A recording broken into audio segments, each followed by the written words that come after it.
Magandang gabi sa ating lahat. Magandang gabi sa mga nasa online. Tunay na tayo pinagpala tayo sama-sama muli sa ngayong Miyerkules ng gabi upang manambahan at mag-aral sa salita ng Diyos. Bago tayo magsimula, inaanyayahan ko kayong tumayo upang tayo manalangin. Tayo manalangin.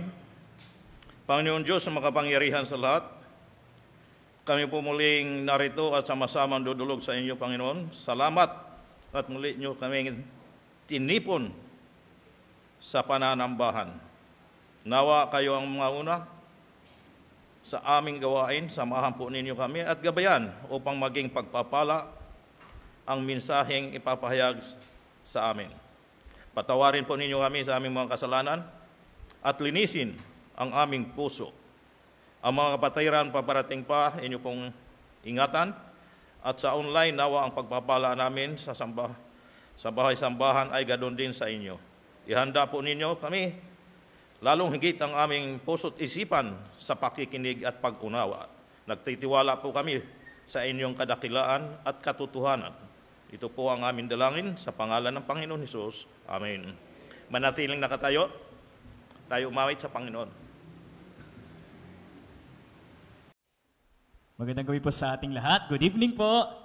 Good evening. Ayan, welcome po muli sa ating pananambahan. Ngayong gabi po, tayo po umawit sa Panginoon, Standing on the Promises.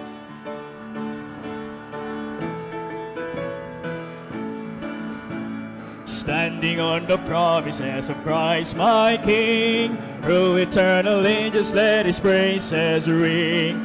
Glory in the highest I will shout and sing, standing on the promises of God. Standing, standing, standing on the promises of God my Savior. Standing, standing, I'm standing on the promises of God. Standing on the promises that cannot fail, when the howling storms of doubt and fear assail. By the living word of God I shall prevail, standing on the promises of God. Standing, standing, standing on the promises of God my Savior. Standing, standing, I'm standing on the promises of God. Standing on the promises I cannot fall, listening every moment to the Spirit's call, resting in my Savior as my all in all. Standing on the promises of God. Standing, standing, standing on the promises of God my Savior. Standing, standing, I'm standing on the promises of God. Amen. Sa ating sunuwitin, higit sa lahat.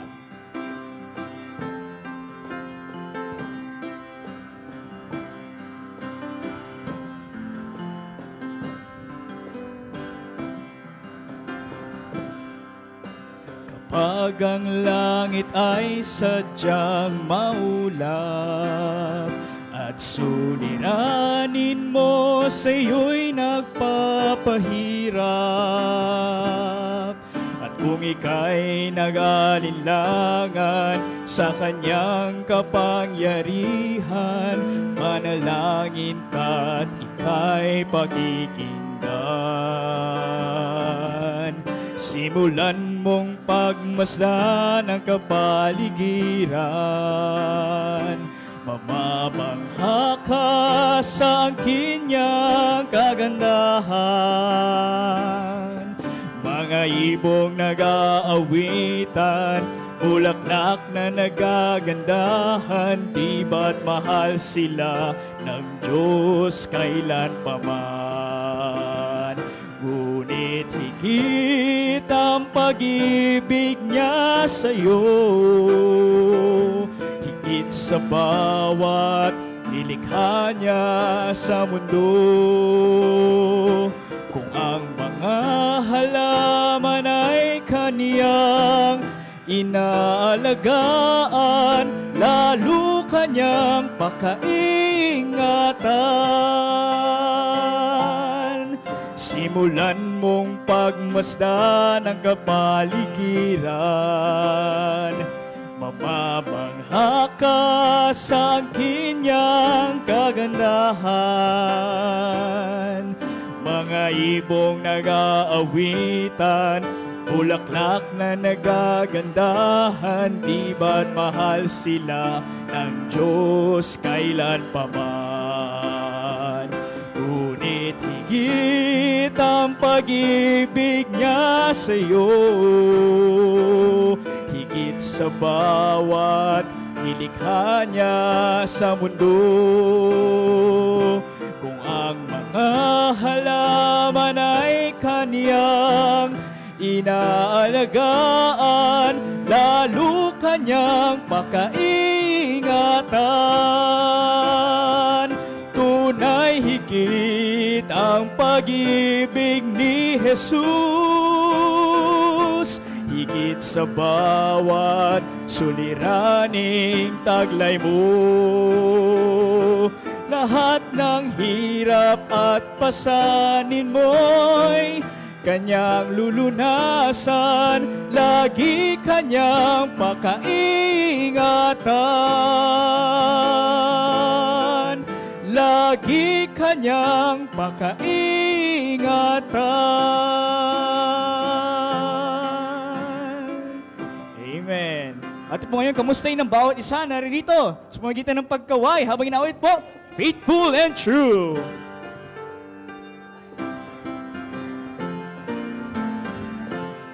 The mountain is high, but you will take me higher. The valley is deep, but you will take me through. The river is wide, but you will take me over. There's one thing I know, wherever I go, you're faithful and true. My Lord, you're faithful and true, and everything around me gives way.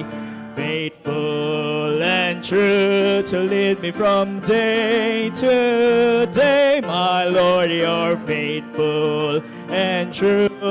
Answer whenever I pray. There's one thing I know, wherever I go, you're faithful and true. There's one thing I know, wherever I go, you're faithful and true. Amen. Pag tayo po ay nasa mga pwesto, maaari po tayong magsiupong lahat. Yan po, para po sa ating mga announcement and reminders. Yan po, daily Bible blessings po muli. Every morning po yan. From Monday to Saturday sa atin pong Bethany Cubao group chat. At sa ating Facebook page at ganoon rin po sa YouTube channel. At midweek service po and prayer meeting. Ito po yan. Every Wednesday, 7 p.m. Next po, ang ating Sunday worship service. Yan, starts at 9 a.m. po yan. Dito po face-to-face. At meron din po tayong Facebook live stream. At para sa ating tema, sa darating na linggo, January 19, ang pagpigil sa dila. Yan, Santiago 1:26. At meron din po tayong Adult Sunday School class sa linggo po. Every Sunday po yan, 3 p.m. sa ating Begonia Room. At Goye Cubao, meron din po silang mga weekly activities. Yan po, Bible study every Wednesday and Saturday. At BKBC and Tract Distribution every Saturday. Home Bible Study, Prayer, Fellowship, and Monthly Worship Service naman po. Meron po sa Camarin, sa ating po Caloocan, yan, every Friday. Sa atin naman pong San Mateo, meron po tayong Home Bible Studies for 5 families. At sa Taytay po, ay ang kanilang worship service every Saturday. Special mission gift giving rin po, every last Sunday of the month. Yan, malapit na po last Sunday ng January. At ganoon rin po ay ang ating Lord's Supper, every last Sunday of the month.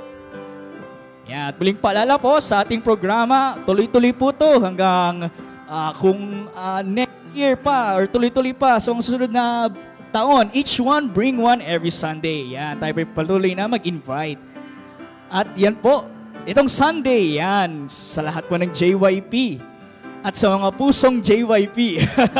Although magkakaroon ata ng separate si Pastor dun eh. Yan po, meron po tayong pagtuturo po ni Pastor, paano manligaw at paano maligawan. Ayan. 1:30 po yan, 3rd floor, Damascus Room. At muli rin pong palalang ating annual evaluation and planning and election of the Board of Deacons. Mahalaga po to. Tayo po'y umattend dito at makibahagi. Yan, sa January 19 din po. Itong Sunday. At inanya ko po lahat, magsitayo. Tayo po muling umawit sa Panginoon, kailan pa.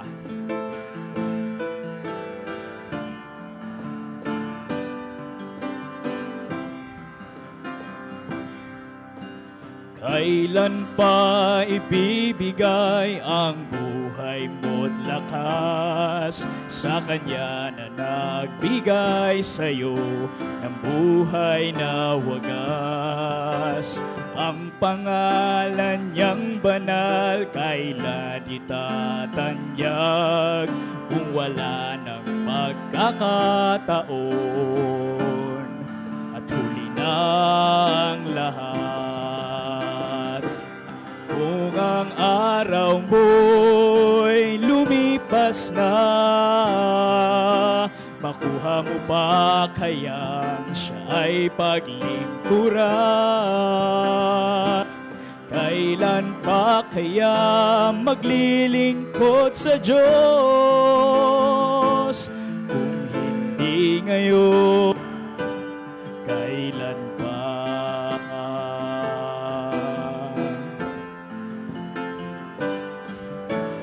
Kailan pa ibigay ang buhay mo't lakas sa Kanya na nagbigay sa'yo ng buhay na wagas?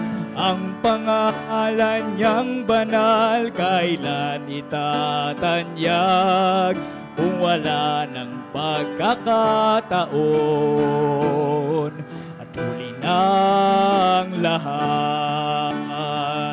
At kung ang araw mo'y lumipas na, makuha mo pa kaya ang siya ay paglingkuran? Kailan pa kaya maglilingkod sa Diyos? Kung hindi ngayon, kailan pa? At kung ang araw mo'y lumipas na, makuha mo pa kayang siya'y paglingkuran? Kailan ba kaya maglilingkod sa Diyos?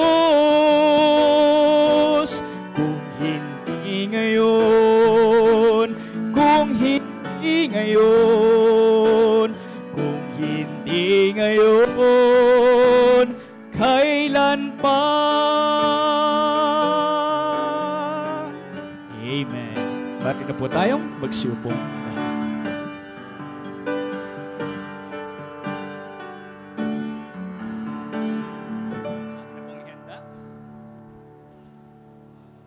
At atin na pong ihanda ang ating puso't isipan sa pakikinig ng salita ng Diyos. Atin pong tawagin, Brother Renato Alegre. Amen. Muli, magandang gabi sa ating lahat. Kayo ba'y nakatanggap na ng pagpapala at biyaya? Ngayon, ayan po ang ating pag-uusapan, ang pamagat ng ating paksa ngayon, ang pagtanggap kay Kristo. Total tayo madalas makatanggap ng biyaya at pagpapala, malaking pagpapala kung ating tatanggapin si Kristo. Ang ating teksto sa Juan Kapitulo 1, versikulo 9 hanggang 13, salita natin basahin. Ako sa 9, kayo sunod, sabay-sabay sayo sa 13. Inaniyahan ko muna kayong tumayo upang tayo magbasa ng salita ng Diyos. Sa Juan Kapitulo 1, versikulo 9 at 13, sabi dito sa 9, nagkaroon ng tunay na ilaw sa makatuwid bagay ang ilaw na lumiliwanag sa bawat tao na pumaparito sa sanlibutan.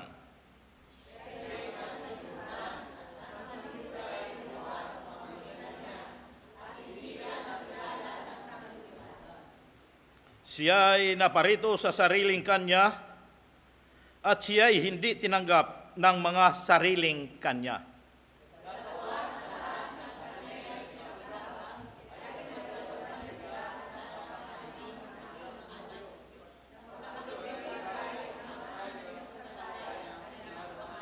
Sabay-sabay tayo sa 13. Mga ipinanganak na hindi sa dugo, ni sa kalooban ng laman, ni sa kalooban ng tao, kundi ng Diyos. Maraming salamat sa pagbasa ng salita ng Diyos. Tayo manalangin. Salamat, Panginoon Jesus, sa mensaheng aming pagbubulay-bulayan. Nawa, Pangunahan po ninyo kami at himukin lubusa upang tanggapin ang liwanag na kaloob po ninyo. Salamat po sa hamon. Nawa, magliwanag kayo sa aming puso't isipan. Pagkalubang po nawa ninyo ng karunungan ng iyong lingkod at katatagan sa paghahayag ng iyong mga mensahe. Ito po ang aming dalangin sa pangalan ng Panginoon Jesus. Amen. Mari na po kayong magsiupo. Ang pagtanggap kay Kristo. Ano po? Kung inyo pong napapansin, ano po? Patuloy na tumataas ang presyo, ang halaga ng kuryente. Tayo ba nagre-reklamo? Tumatanggap po lamang natin, tinatanggap natin kahit tumaas, wala tayong magawa. Kada buwan halos tumataas, wala tayong magawa. Tinatanggap po natin. Walang magawa kundi tanggapin, ano po? Dahil mahalaga ang kuryente sa ating buhay. Sa bahay, madilim. Mainit at hindi gagana ang mga appliances pagka walang kuryente. Sa trabaho, walang ilaw at hindi gagana ang mga computer at iba pa. Kaya napakahalaga ng kuryente na liliwanag sa atin. Ito nga ay magandang larawan ng ating pananampalataya. Ano po? Maaring ang isang iglesia ay malaki ang gawain, ang gusali. Maraming pira. Maganda ang programa at maraming dumadalo. Ngunit kung wala si Kristo doon, ang tunay na kapangyarihan ng iglesia, ang lahat ng ito'y baliwala. Sa isang tao, maaring laging nagsisimba. Ano po? At nagdadasal. Madasaling, kumbaga. Nagbabasa ng Biblia. Tumutulong sa kapwa. At naglilingkod. Nagbibigay at may fellowship sa iglesia. Ngunit kung wala si Kristo sa ating buhay, ang lahat baliwala. Kaya binigyan ng pansin ang pagtanggap at pananampalataya kay Kristo sa ating teksto. Ano po? Makikita sa teksto ang dalawang bagay. Una, ang ating puntos, ang mga katangian ni Kristo. Si Kristo ay galing bumaba sa lupa, hindi pangkaraniwan tao. Siya ay Diyos. Ang pangalawa, ang pagtugon kay Kristo. Dapat tanggapin natin si Kristo ng buong puso at kaluluwa. Ayon nga sa atin noon ang bahagi, ano po, ang mga katangian ni Kristo. Sabi sa Juan Kapitulo 1:9, sabi dito, nagkaroon ng tunay na ilaw sa mga tuwid bagay, ang ilaw na lumiliwanag sa bawat tao na pumarito sa sanlibutan. Ano po? Siya ang tunay na ilaw. Ayon sa ating binasang teksto, siya ay nagbibigay liwanag sa bawat tao. Ayon pa sa Jes, sa Juan 1:10, siya ay nasa sanlibutan at ang sanlibutan ay ginawa sa pamamagitan niya at hindi siya nakilala ng sanlibutan. Ano po? Siya ay darating at dumating na sa sanlibutan ayon sa binasa natin teksto. Siya ang naglikha ng lahat ng bagay. Ano po? Kaya kilalanin natin ang kadakilaan ni Kristo. Dahil siya ay ang liwanag ayon sa ating teksto sa versikulo 9. Siya ay liwanag. Siya nag-iisa at tunay na liwanag. Walang iba. Nag-iisa ang tunay na liwanag. Ang ibang nagsasabing liwanag o katuruan ng mga huwad at magliligaw tungo sa kadiliman. Kaya siya ang tunay na liwanag galing sa langit. Ang mga galing sa langit na liwanag ay tunay tulad ng araw. Galing sa langit, maliwanag. Ang buwan galing sa langit, maliwanag. Ang bituin, maliwanag din. Mula lahat sa langit. Ang galing sa sanlibutan ay pawang huwad at napupundi, nasisira. Samantalang galing sa langit, yan ang totoong ilaw. Siya nagbibigay ng katotohanan o lumiliwanag sa bawat tao. Ukol sa buhay. Sa buhay. Kaya dapat basahin ang Biblia. Ito. Panghawakan at paniwalaan ang Biblia. At isagawa ang kanyang mga salita sa bagong tipan. Hindi lamang ilinalagay sa isang tabi ang Biblia o tinitingnan lamang kung nariyan pa, kundi binabasa ang mga nakasulat na salita at isinasagawa. Siya ay nagkatawang tao. Ayon nga sa 9:10, magkahalo nito sa versikulo 9:10 sa ating teksto. Siya ay nagpakumbaba at naging tulad natin. Bumaba. Siya nagaling sa langit at pumunta sa lupa upang tayong galing sa lupa ay makarating sa langit. Siya na anak ng Diyos ay naging anak ng tao upang tayo, yung mga anak ng tao, ay maging anak ng Diyos. Siya na walang kasalanan ay itinuring na walang kasalanan. Itinuring na makasalanan upang tayong makasalanan ay ituring na walang kasalanan.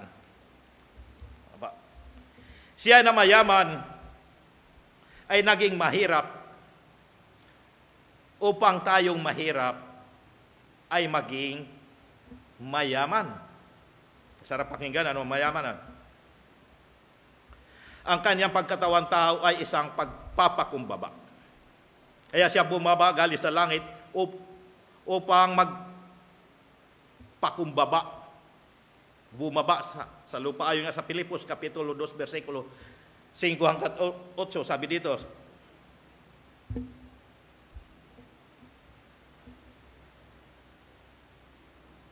sa 5 sabi, mangagkaroon kayo sa inyo ng pag-iisip na ito'y na kay Kristo Jesus di naman, na siya bagamat nasa anyong Diyos, ay hindi niya inaring isang bagay na nararapat panangnan ang pagkapantay niya sa Diyos. Ay, kaya siya nagpakumbaba.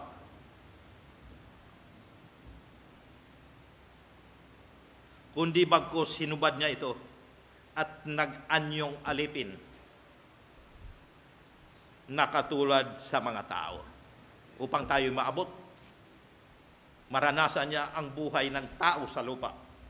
At palibhasay na masumpungan sa anyong tao, siya ay nagpakababa sa kanyang sarili na nagmasunurin hanggang sa kamatayan, sa kamatayan sa krus.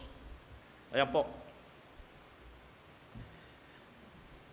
Nagkatuwang tao upang bayaran ang ating mga kasalanan. Kung hindi siya bababa sa lupa, hindi niya mararanasan ang buhay ng tao sa lupa at hindi niya mababayaran ang ating mga kasalanan. Ayon nga sa 1 Pedro Kapitulo 1, versikulo 18 at 19, sabi dito sa 18, na inyong nalalaman, kayo'y tinubos hindi ng mga bagay na nangasisira ng pilak o ginto mula sa inyong walang kabuluhan, paraan ng pamumuhay na ipinamana sa inyo ng inyong mga magulang.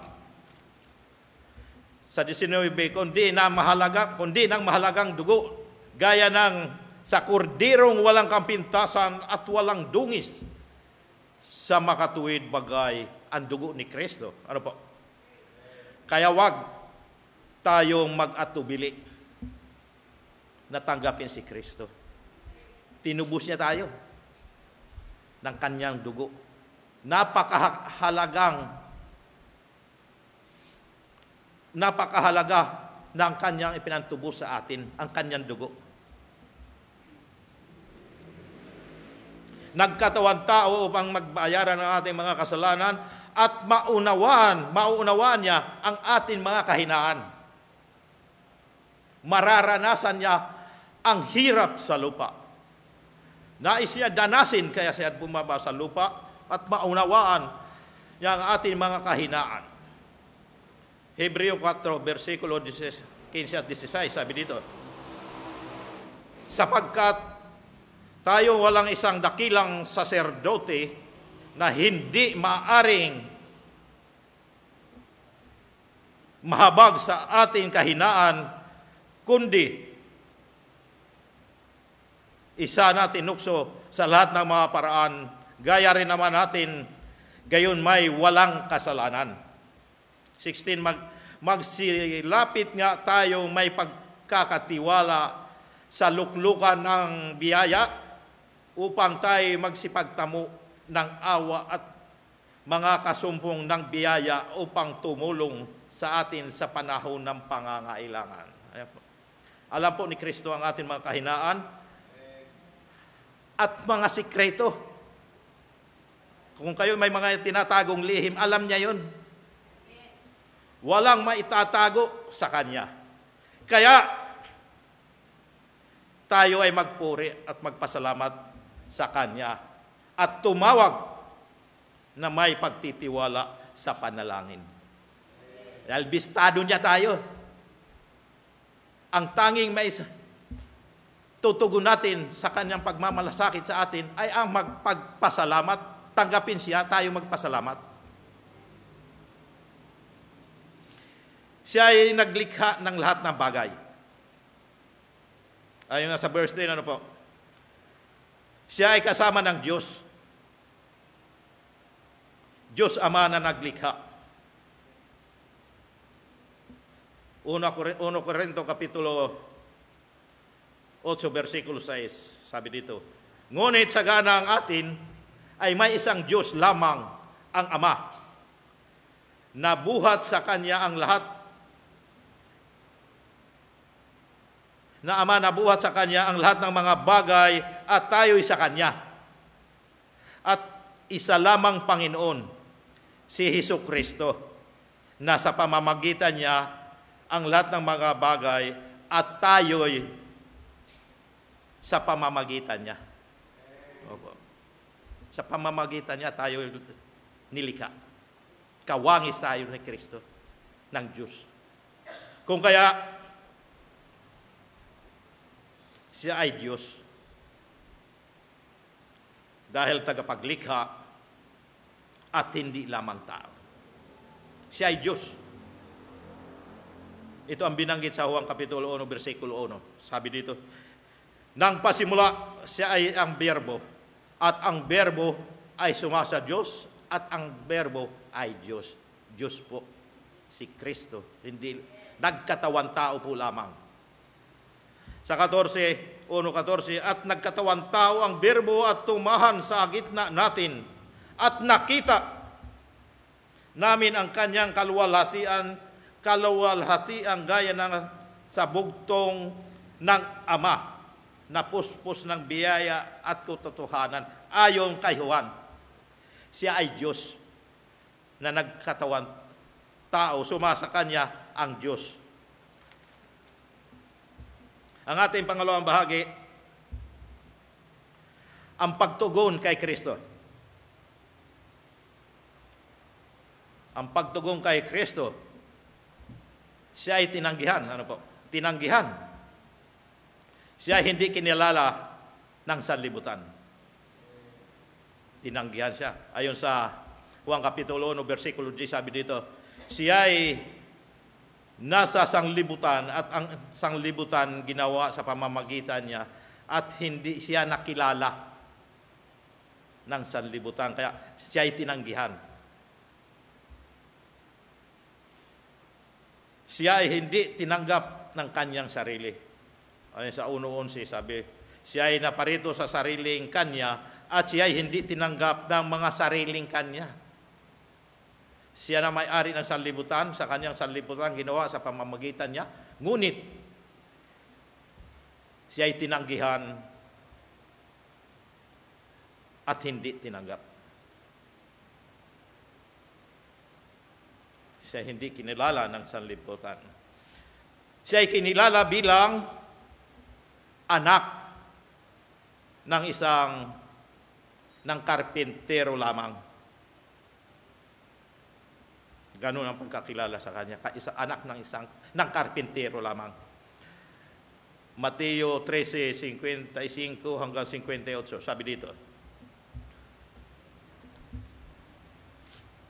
Ayon sa 55,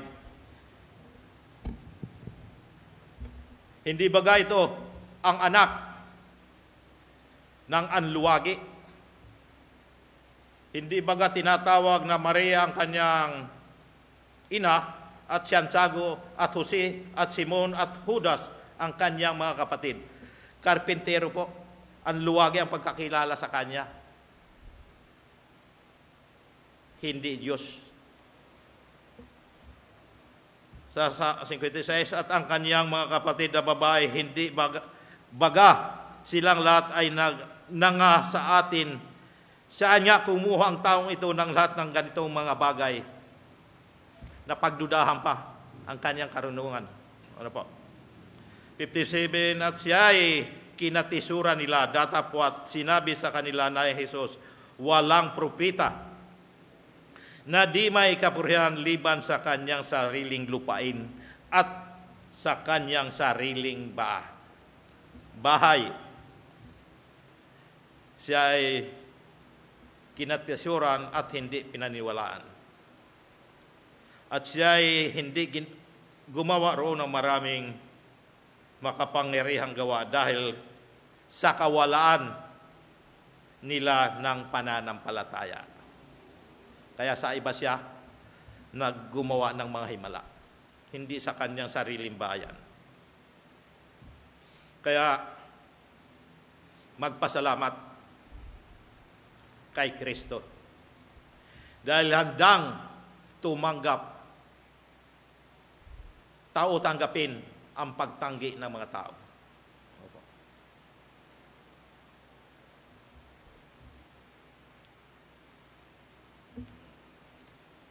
Lalo na ang kanyang mga sariling sambayanan at bayan. Tumanggi sa kanya para lamang tayo ay tanggapin ng Diyos. Kapag ang mga namumuno o naghahari sa sanlibutan ang iyong tanggihan, matagal na ang 24 oras na ikay abubuhay sa sanlibutan ito. Ngunit si Kristo, tanggap niya ang pagtanggi ng mga tao. Kaya, magpasalamat. Kaya huwag tayong magpasalamat. Magpasalamat kay Kristo.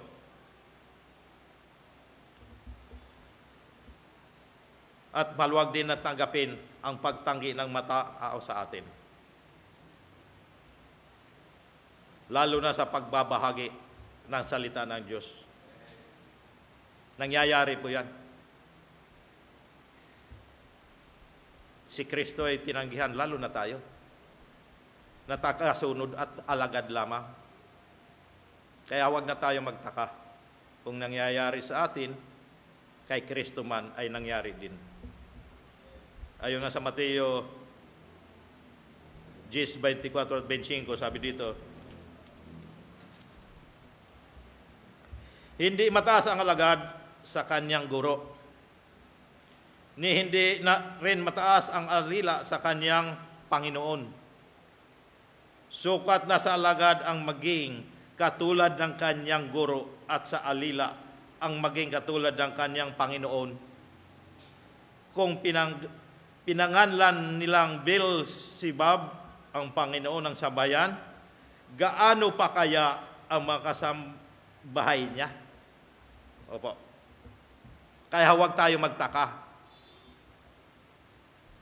Ang Panginoon man ay binansagan ng ano-ano. Tinawag ng Beelzebub.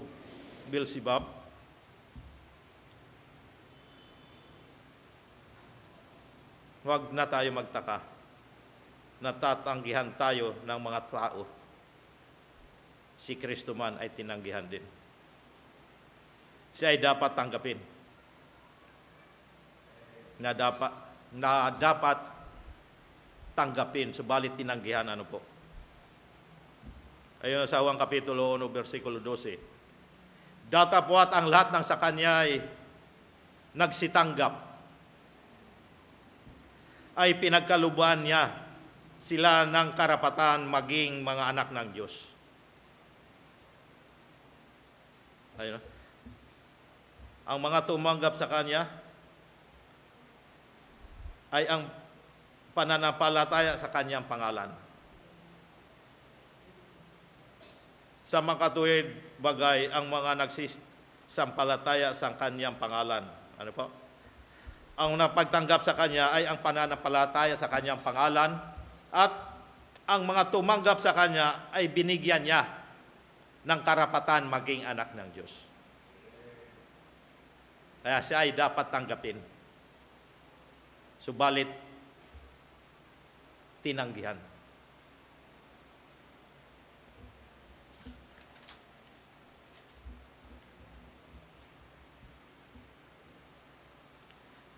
Ayon pa sa Juan Kapitulo 1:13,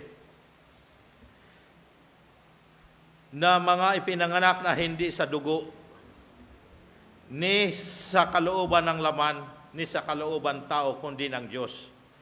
Ang mga anak ng Diyos ay hindi ipinanganak sa laman. Ano po? O kapasyahan ng tao. O bunga ng pag-aasawa, kundi ipinanganak sa Diyos. Ayon sa 13 na ating binasa, ano po? Kalooban po ng Diyos ang pagiging anak ng Diyos. Kung kaya, hindi sapat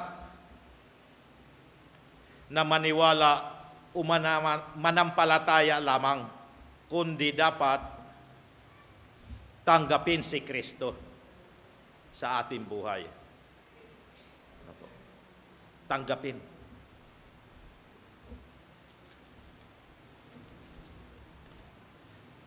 Hindi sapat na maniwala lamang sa Diyos, kundi tanggapin.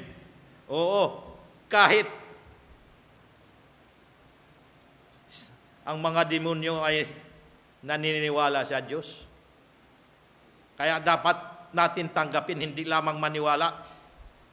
Ayon nga sa Santiago Kapitulo 2, versikulo 19, ikaw ay sumasampalataya na ang Diyos ay iisa. Mabuti ang inyong ginawa. Ang mga demonyo man ay nagsisisampalataya at nagsisipanginig. Opo. Ganun po ang demonyo ay nagsisisampalataya. Kaya huwag tayo sumabay na manampalataya lamang, kundi tanggapin si Kristo. Dapat magtiwala sa katotohanan at pagiging katiwa-tiwala ni Kristo. At ang kinin tulad ng pagtanggap ng isang regalo. Napakaganda at mabuti at napakahalagang regalong ito sa atin, kung tatanggapin. Subalit, kahit gaano ka ganda, kabuti, kahalaga ng regalong ito, mayroon pa rin talagang mga taong tumatanggi. Magkaroon ng pagbabago bilang bunga ng pagtanggap at pananampalataya kay Kristo. Ano po? Ang bunga ng pagtanggap ay pagiging anak ng Diyos. Ito ay mangyayari sa pamamagitan ng muling kapanganakan. Kailangan ipanganak muli. Ayon nga sa 1:3, versikulo 3:8. Sabi dito, sa 1:3:8,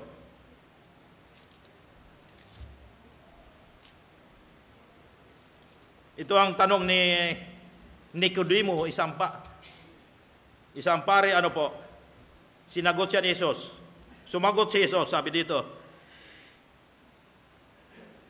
Sumagot si Jesus at sa kanya sinabi, katotohanan, katotohanan, sinasabi ko sa iyo, maliban na ang tao'y ipanganak na muli, ay hindi siya makakakita ng kaharian ng Diyos. Yan po ang sagot ni Kristo. Subalit hindi pa rin kontento si Nicodemo, nagtanong pa. Sinabi sa kanya ni Nicodemo, ano po?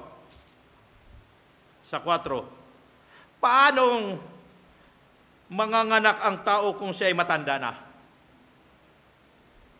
Malabo nga naman manganak, ano po? Kung matanda na. Nasa anak.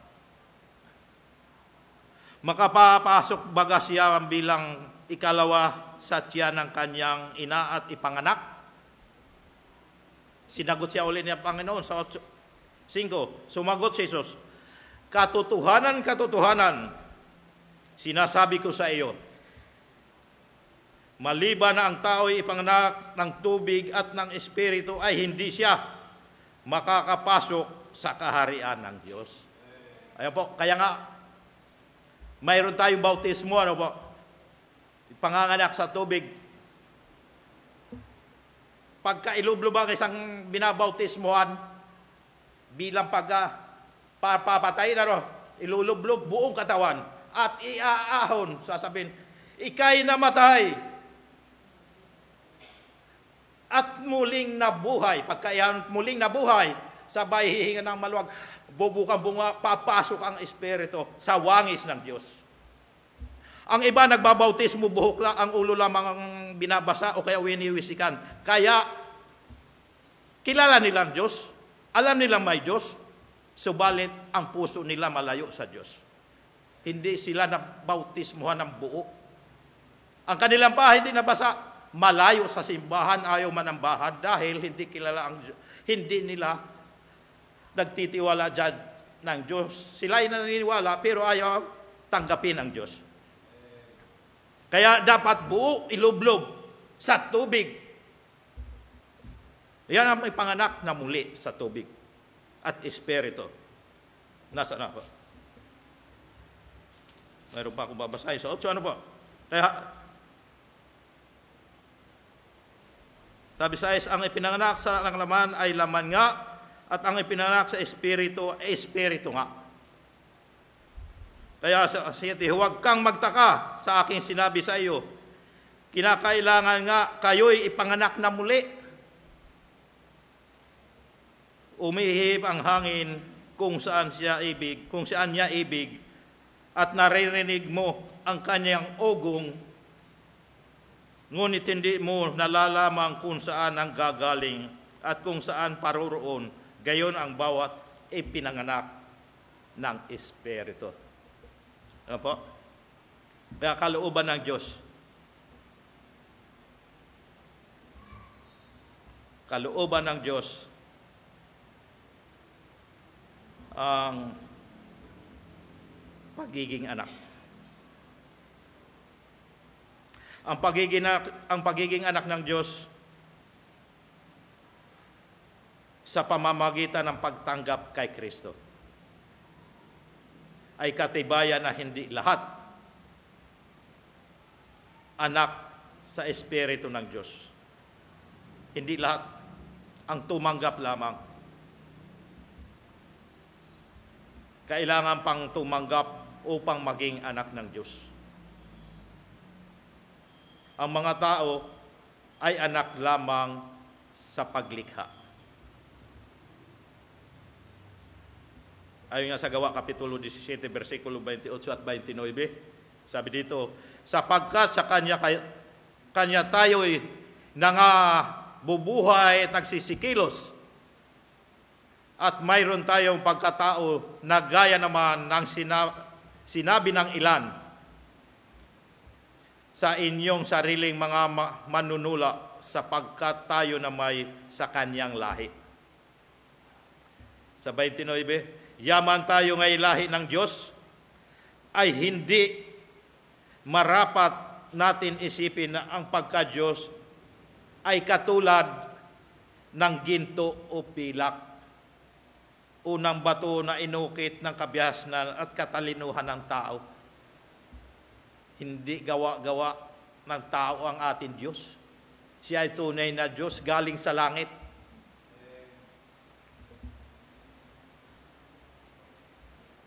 Ang likha na sa kamay at isip ay pawang huwad na Diyos. Hindi tayo ganun. Tunay na Diyos ang ating Diyos. Lahi tayo sa Diyos.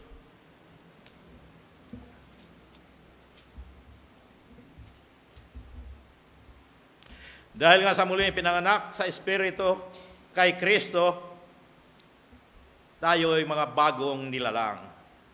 Ayon sa pangalawang Korinto, Kapitulo 5:17, kaya't kung ang sino man ay na kay Kristo, siya ay bagong nilalang. Ang mga dating bagay ay nagsilipas na. Narito sila ay pawang naging mga bago. Wala na ang dati. Ang dating mga nanginginom, pagkabagong nilalang, hindi na nagpapakalasing. Hindi na naglalasing, ha? Tawa siya. Sway. Unti-unti.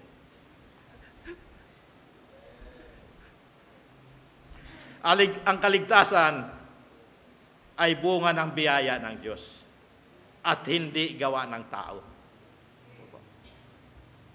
Kung gusto mong gumawa, nasa iyo yun. Subalit, walang kaligtasan.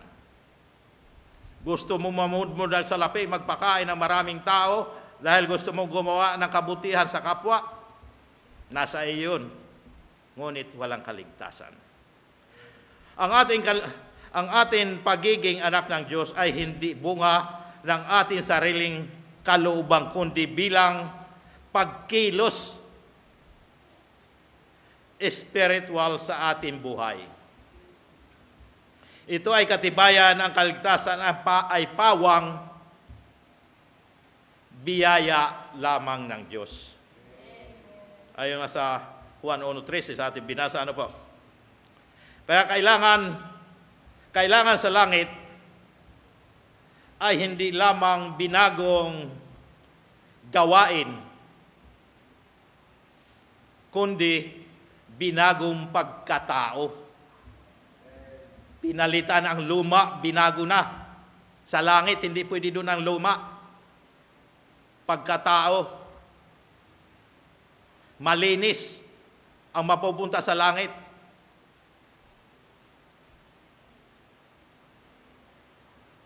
Ayaw ko na sabihin ng iba, kung kaya, tayo ay muling binuhay mula sa mga patay. Dati tayo mga patay, binuhay lamang po tayo ng Panginoon. Patay sa pananampalataya.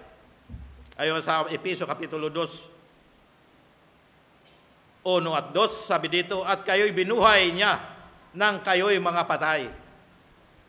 Dahil sa inyong mga pagsalangsan at mga kasalanan. Sa Diyos na inyong nilakaran noong una pa. Nung una, ayon sa lakad ng sanlibutan ito. Masunurin tayo sa sanlibutan. Ayon sa Pangulo ng mga kapangyarihan ng hangin ng Espiritu na ngayon ay gumagawa sa mga anak ng pagsuway. Patay sa pananampalataya, patay sa pagkakilala kay Kristo at patay sa pagsunod kay Kristo. Ano po? Kaya tayo muling binuhay at hinugasan sa muling kapanganakan at pagbabago ng banal na Espiritu. Ay sa Tito 3:5, sabi dito, na hindi dahil sa mga gawa sa katwiran na gawa natin sarili, kundi ayon sa kanyang kaawaan ay kanyang iniligtas tayo sa pamamagitan ng paghuhugas sa muling kapanganakan at ng pagbabago sa Espiritu Santo. Hinugasan po tayo. Hinugasan sa muling pagkapanganakan. Umaasa ba sa sariling gawa o pagsisikap? O umaasa sa biyaya at pagbabago mula sa Diyos? Dapat dito tayo sa biyaya at pagbabago mula sa Diyos. Sa ikalawa tayo, huwag tayo doon sa umaasa sa sariling gawa o pagsisikap. Wala hong para mapupuntahan ang pagsisikap, kundi pawang biyaya lamang ng Diyos. Kaya tanggapin si Kristo bilang Panginoon ng ating buhay. Hindi lamang maniwala na may Diyos, kundi tanggapin. Bilang panghuli, tanggapin si Kristo sa ating buhay at tayo ay kanyang babaguhin. Ano pa? Tayo manalangin. Salamat, Panginoon Hesus, kayo ang nagbigay liwanag sa amin. Nawa himukin mo kaming kilalanin at tanggapin kayo ng lubos upang kami ay mahango sa kapahamakan. Salamat sa inyong pagparito sa sanlibutan. Nagkaroon ng tunay na liwanag ang mga taong nababalot ng kadiliman. Nawa ang lahat ay mahango at magkaroon ng pagbabago bilang bunga ng pananampalataya. Salamat sa kaligtasan biyaya ninyo sa amin. Ito po ang amin dalangin sa pangalan ng Panginoon Hesus. Amen.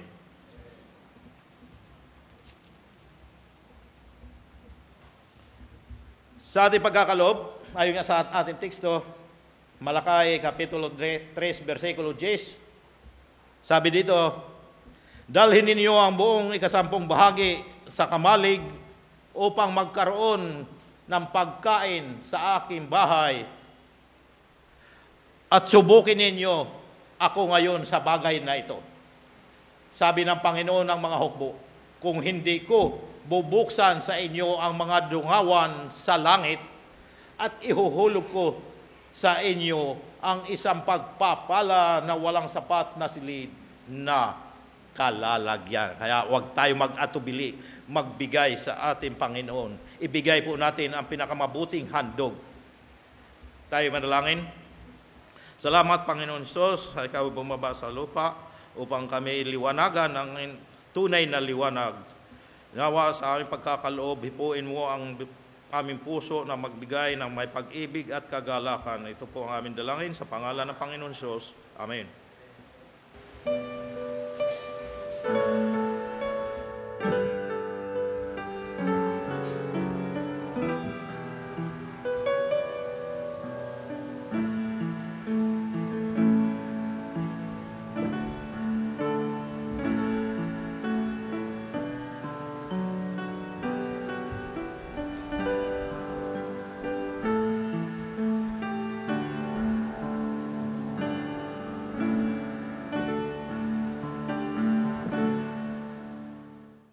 Tayo magpasalamat. Salamat, Panginoon, sa natapos sa aming pagkakaloob. Salamat sa salaping amin nakalap ngayong gabi. Nawa ay pagpalain mo ito upang magamit sa bahay-sambahan ang naayon sa iyong kalooban. Ito pong aming dalangin sa pangalan ng Panginoon Hesus.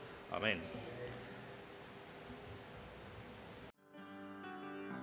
Tayo po itong muling tumayong lahat. Muli po tayong umawit sa Panginoon. No price too high. No one said it would be easy. Jesus knew that in his heart.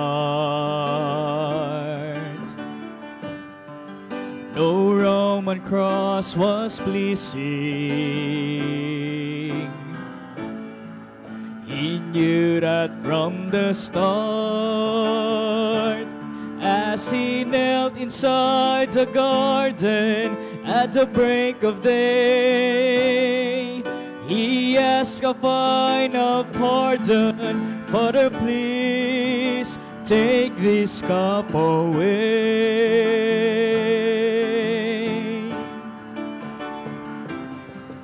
But nevertheless, I'll go. If you want, I'll show that I love the world more than enough to die. No price too high.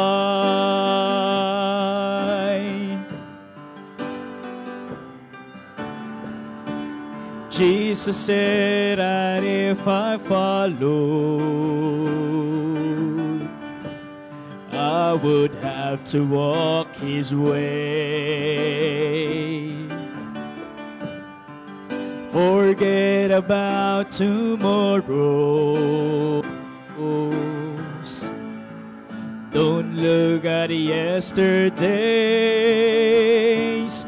For the daily cross I carry would be hard to bear.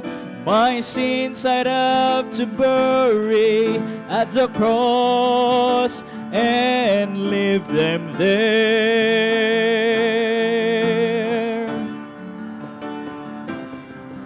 But nevertheless I'll go.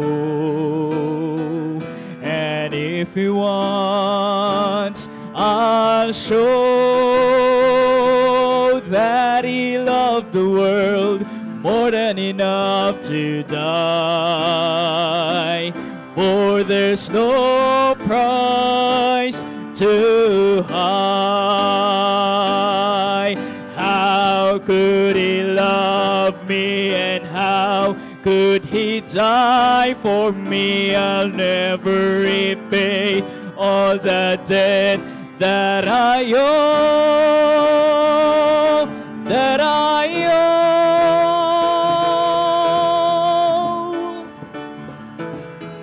But nevertheless I'll go, and if you want, I'll show that He loved the world more than enough to die. For there's no price too high.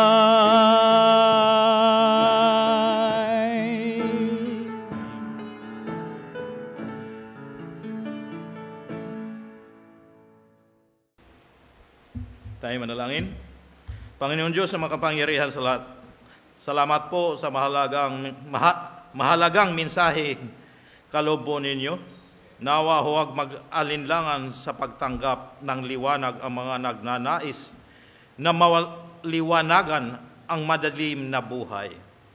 Salamat po, Panginoon, na bumaba po kayo dito sa lupa upang abutin at tubusin mo kami sa aming mga kasalanan. Salamat sa lahat ng mga gumanap at kabahagi sa mahalagang gawain ito. Nawa ang inyong biyaya at pagpapala ay patuloy dumaloy sa atin lahat, maging sa online. Nagtitiwala po kami at susunod sa inyong mga utos. Nawa tugunin po ninyo ang aming mga samot dalangin kung inyo pong loloobin. Sa aming pag-uwi, ingatan po ninyo kaming makarating ng ligtas sa aming tahanan. Ito pong aming dalangin sa pangalan ng Panginoon Hesus. Amen.